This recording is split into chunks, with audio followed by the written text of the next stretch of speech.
Okay, back for Chapter 3 at camp. The jungle canopy was rapidly darkening in the evening twilight when they emerged into the clearing. To their right, on the east fringes of the ancient ruins of the Sun Temple were swallowed by the encroaching jungle. Intrepid vegetation disguised the old Mesoamerican temple as an obscured pyramid-like rise in the jungle at the edge of a natural clearing. The archaeological camp lay ahead of them, in the center of the large clearing where a variety of grasses prevailed. Sparse trees sprouted randomly throughout the fields, among scattered bushes and other low-lying vegetation. A small road, used weekly for supplies and little more than a trail, was a black hole in the jungle fringe on the left.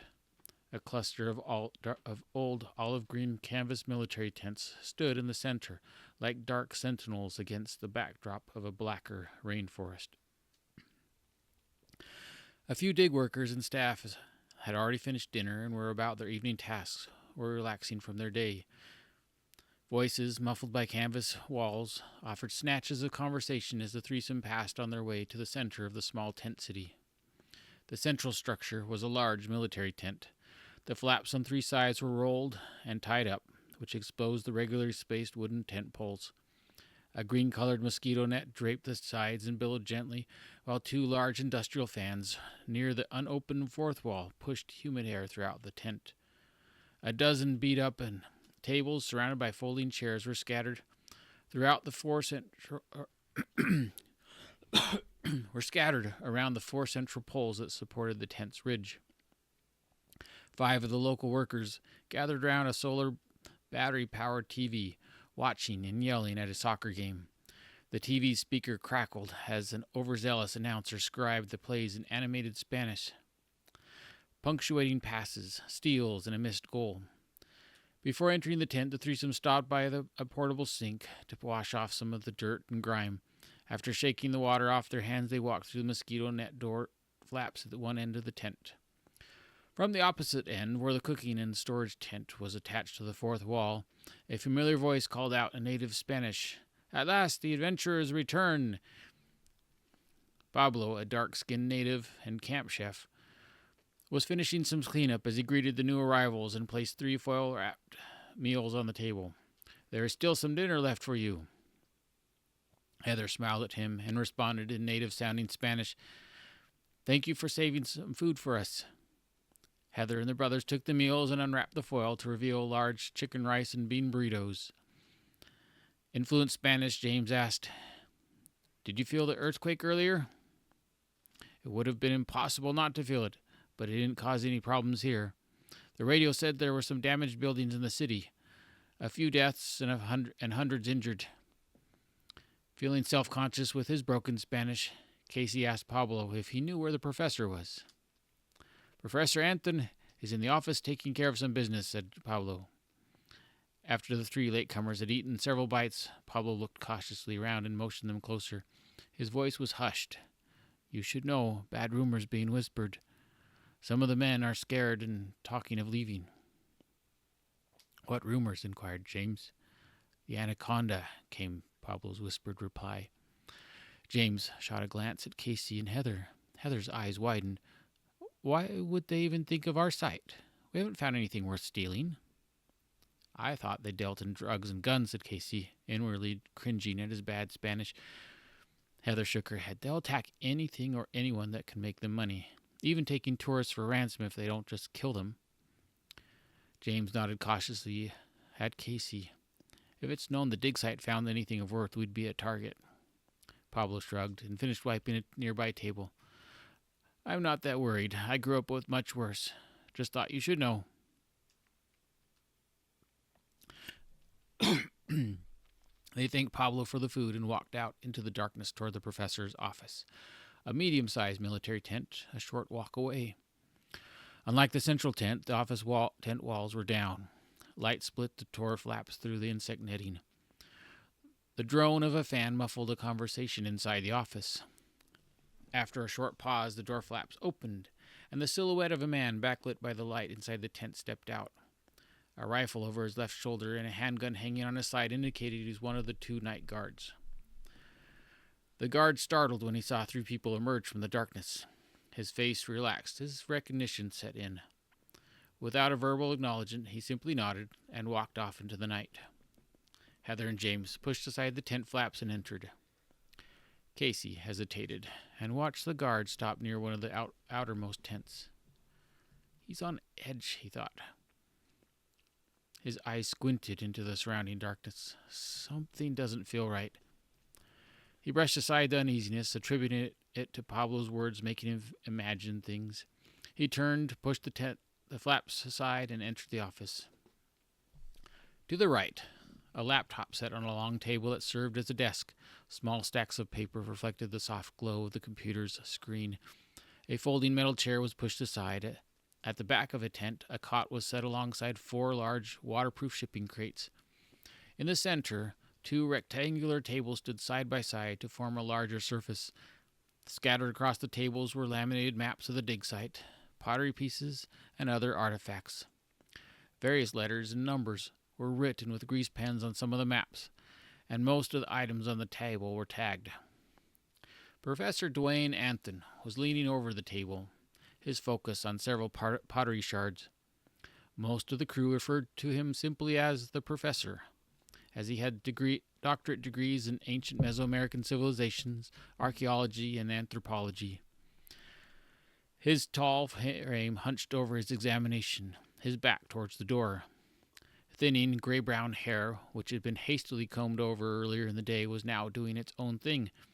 Anthon's obsession with the dig kept him distracted from his unkempt look, filthy khaki pants, and beige button-up shirt. Realizing someone had walked in the tent, Anthon looked up and turned toward the new arrivals. Several days' worth of gray-white stubble sparsely populated his jawline, neck, and around the mouth.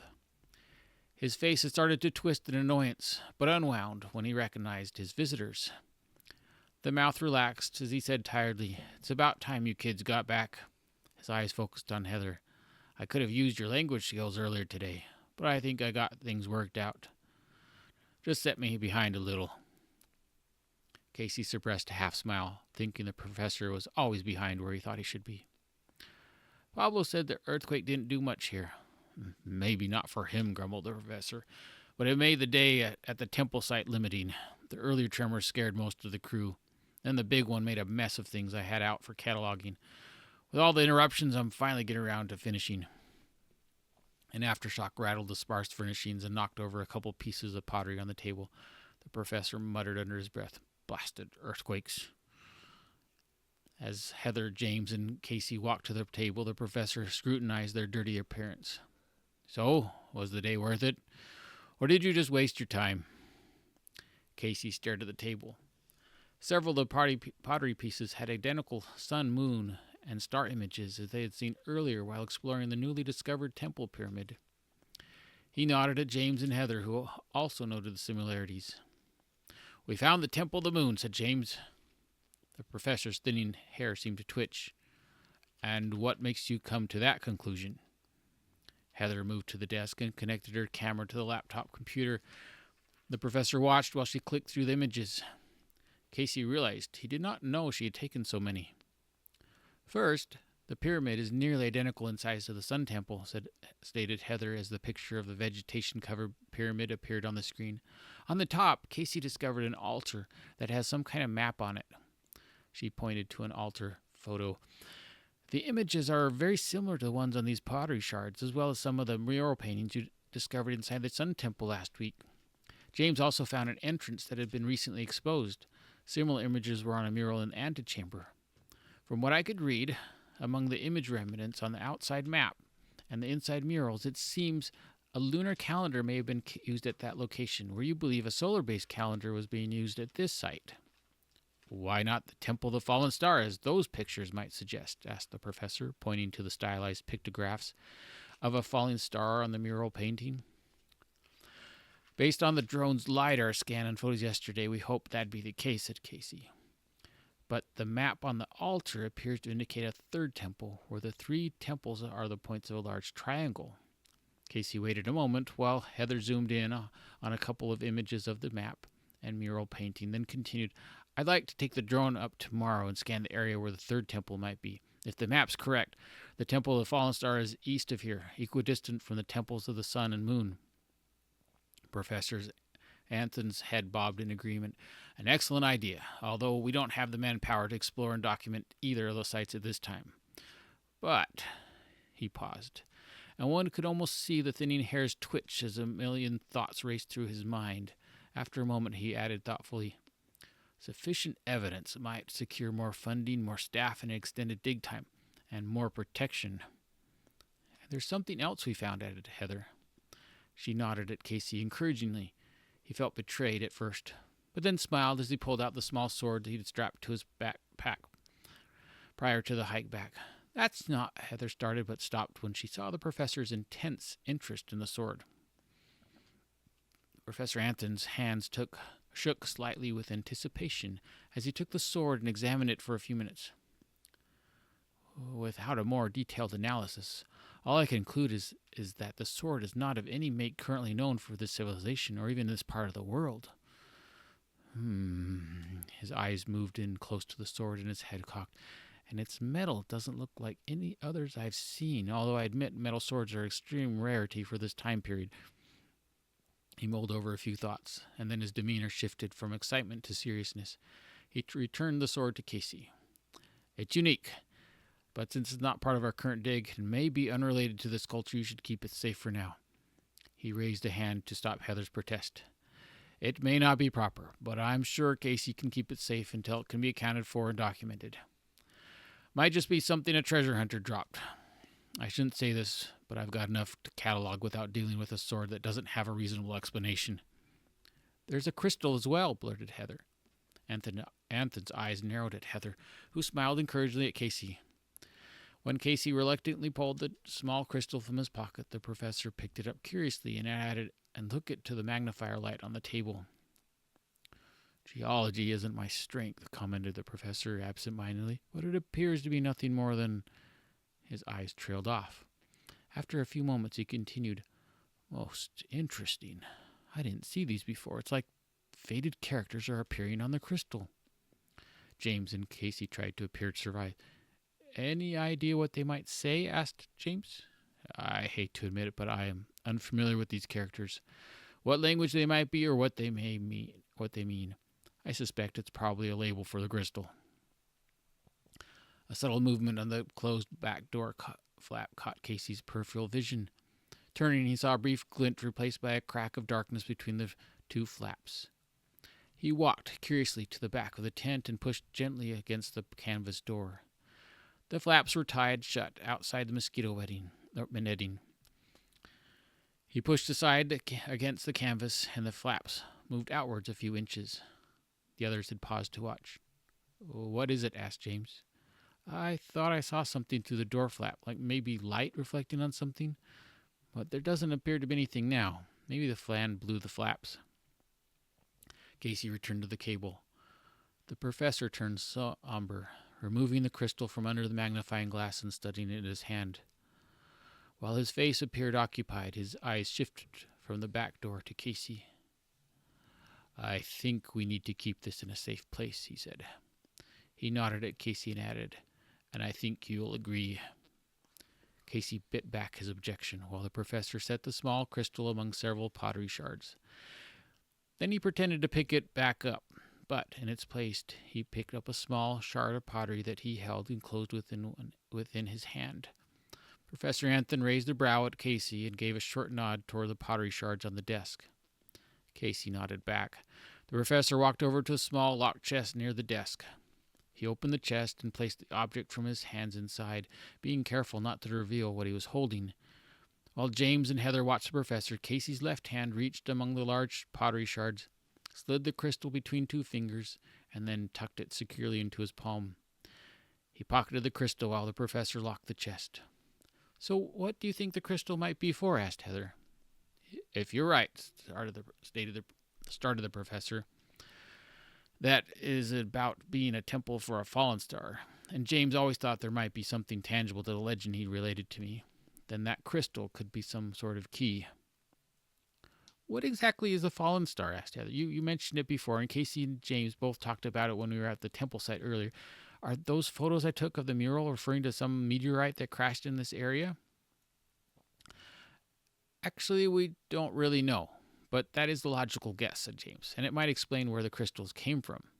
Precisely, added the professor, and the ancient indigenous people of this area likely built a temple to the fallen star, perhaps to satiate some star god from bringing destruction again.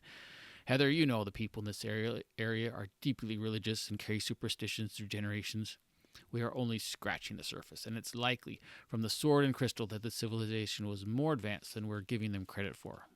In fact, some of our finds today indicate later generations may have rejected some boom, boom, boom. 3 high-caliber gunshots ripped through the air. Instinctively, everyone dropped low. More gunshots and shouts followed, then silence. A minute later, the tent flaps flew open, startling those inside. "Professor?" inquired a thickly accented voice. Manuel, the lead security guard, stood in the tent doorway, breathing heavily, sweat dripping from his dark face.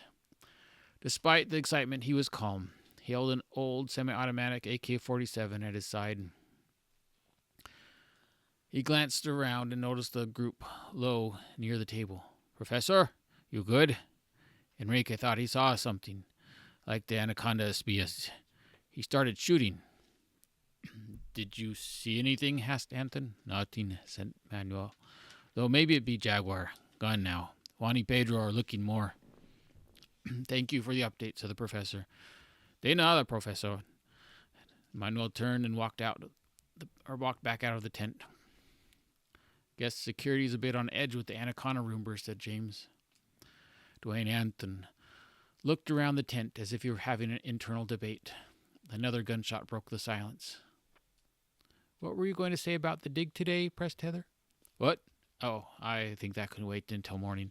Though I dare say that, or what was found, may be connected to this fallen star and other items that seem out of place.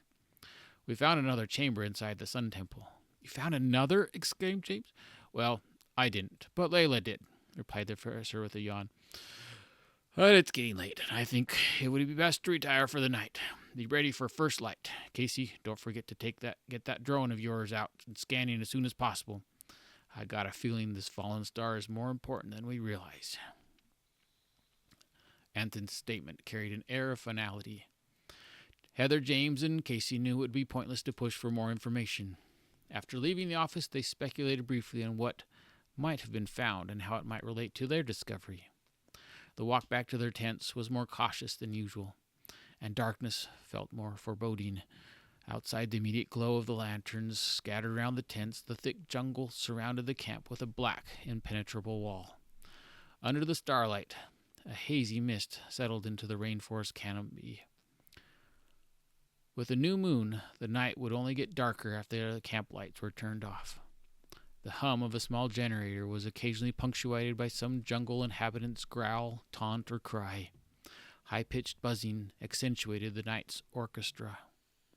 The office tent was on the east side of camp, closest to the dig site. A dozen tents were scattered around the central tent.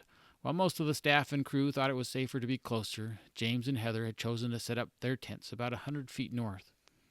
Heather's tent mate, Layla, was one of the few women in camp. Casey swatted a mosquito as they approached the two tents and wondered how long his temporary assistance would be needed.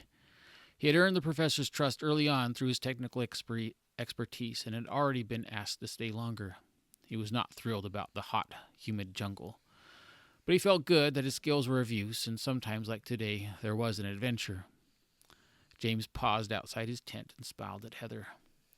"Thanks for going with us today. I know you would have liked to have been here for whatever they found, but it was fun to have some time away, and I'm glad you convinced your uncle to let you go." Heather grinned. "It was probably more exciting than being here, although I probably wouldn't have almost gotten killed if I'd stayed." "Yeah," added Casey. "I don't think the professor would have approved if we told him exactly what happened." "That's for sure. I wouldn't have, but I would have gone anyway." Heather gave James a light-hearted punch in his shoulder. "I can't leave you two alone or you'll get into worse trouble." "Hey, you like getting dirty as much as we do," said James defensively. Heather stifled a yawn. You guys have a good night. I may not mind getting dirty, but I prefer to sleep without the excessive dirt.